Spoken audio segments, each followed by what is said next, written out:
అండి, welcome back to Srivallabha. ఈరోజు నేను మీకు కొబ్బరి పచ్చడి చాలా తక్కువ టైంలో ఎలా తయారు చేసుకోవాలో చూపిస్తాను. కూరగాయలు ఏమీ లేనప్పుడు ఓన్లీ కొబ్బరి ధనియాలతో పచ్చడి ఎలా చేసుకోవాలో చూపిస్తాను.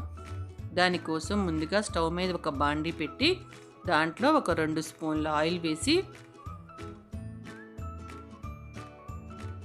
ఒక 5 ఎండు పచ్చిమిర్చి వేసి వేపుకోవాలి. ఇవి లైట్గా వేగిన తరువాత 2 స్పూన్ల ధనియాలు వేసుకొని ఈ ధనియాలు ఎండుమిరపకాయలను కూడా లైట్గా వేపుకోవాలి. ఇవి ఈ విధంగా వేగిన తర్వాత దీంట్లో మనం ముందుగా కట్ చేసి పెట్టుకున్న కొబ్బరి ముక్కలు వేసుకోవాలి. నేను ఇక్కడ చిన్న సైజు కొబ్బరికాయని పగలగొట్టి ఇలా ముక్కలు తీసి వేశాను.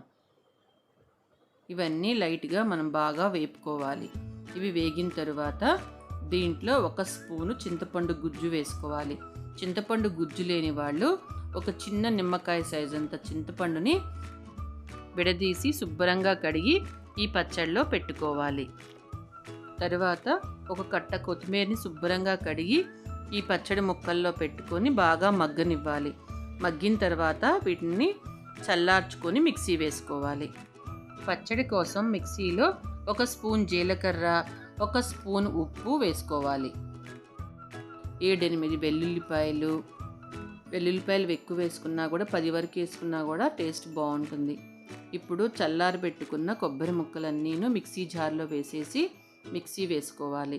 ఈ మిక్సీ వేసేటప్పుడు కొబ్బరి నలగకపోతే గోరువెచ్చని నీళ్లు పోసుకొని మెత్తగా తిప్పుకోండి. చల్లటి నీళ్లు పోస్తే సాయంత్రానికి కొబ్బరి స్మెల్ వస్తుంది, వాసన వస్తుంది అనమాట. అందుకని గోరువెచ్చని నీళ్లు పోసుకోవాలి పచ్చడిలో. తర్వాత దీని తిరుగుమాత కోసం స్టవ్ మీద ఒక చిన్న గిన్నె పెట్టి ఒక 2 స్పూన్ల ఆయిల్ వేసి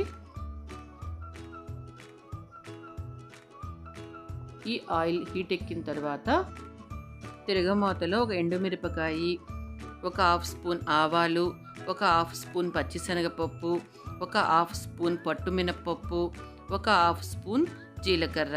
పట్టుమినపప్పు వేయటం వలన ఈ పచ్చడి చాలా టేస్ట్గా ఉంటుంది. ఇవి కొంచెం వేగిన తర్వాత ఒక 1/2 స్పూన్ ఇంగువ వేసి వేపుకోవాలి. ఈ పప్పులన్నీ వేగిన తర్వాత కరివేపాకు కూడా వేసి వేపుకోవాలి. కరివేపాకు వేగిన తర్వాత మనం ముందుగా మిక్సీ వేసుకున్న కొబ్బరి పచ్చడి ఉంది కదా, అది వేసి బాగా తిరుగుమాత కలిసే వరకు బాగా కలుపుకొని 2 నిమిషాలు స్టవ్ మీద అలాగే ఉంచిన తర్వాత స్టవ్ ఆపేసేయండి. అప్పుడు పచ్చడి పాడవకుండా ఉంటుంది. చూసారా, ఎంతో రుచికరమైన కొబ్బరి పచ్చడి ఎంతో ఈజీగా తొందరగా చేసుకోవచ్చు. ఈ వీడియో మీకు నచ్చినట్లయితే లైక్, షేర్, కామెంట్, సబ్స్క్రైబ్ చేసుకున్న వెంటనే పక్కనే ఉన్న బెల్ ఐకాన్ నొక్కటం మర్చిపోవద్దు. బెల్ ఐకాన్ నొక్కటం వల్ల నా వీడియోస్ అన్నీ మీరు చూడగలుగుతారు. Okay, bye, thank you.